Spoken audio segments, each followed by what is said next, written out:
మధురైలో ఒక అద్భుతమైన రహస్యం ఉంది. ఒక దేవి 3 స్తనాలతో జన్మించింది. మరి ఆమె భర్తను చూసిన క్షణంలో అది మాయమైంది. ఇది కథ కాదు, ఇది మీనాక్షి మహాగాథ.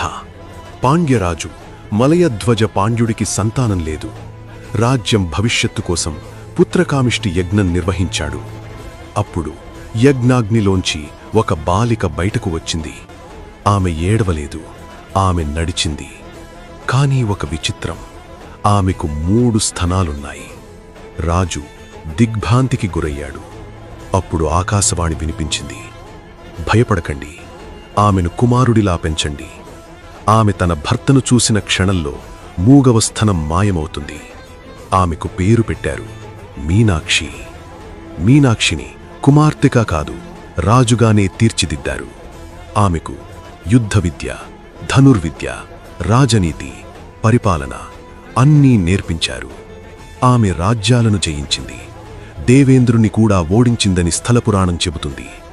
దండయాత్ర చేస్తూ ఉత్తర దిశగా ప్రయాణించింది. చివరికి ఆమె కైలాసం చేరింది. అక్కడ ఆమెకు ప్రత్యక్షమయ్యాడు పరమేశ్వరుడు. ఆ క్షణం 3వ స్థనం మాయమైంది. ప్రవచనం నిజమైంది. శక్తి తన సమానుడిని గుర్తించింది. పరమేశ్వరుడు ఆమెను కైలాసానికి తీసుకుపోలేదు. ఆయనే సుందరేశ్వరుడుగా మధురకు వచ్చాడు. వారి వివాహం మధురలో జరిగింది. మీనాక్షి అమ్మ ఆలయంలో ఒక ప్రత్యేక సంప్రదాయం ఉంది. ముందుగా మీనాక్షికి పూజ, తరువాత సుందరేశ్వరుడికి పూజ.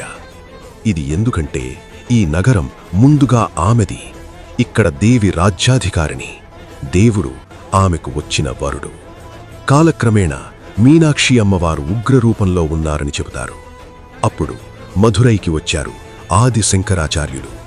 రాత్రి ఆలయంలో ధ్యానం చేస్తుండగా దేవి ప్రత్యక్షమైంది. దేవి వరమడిగింది.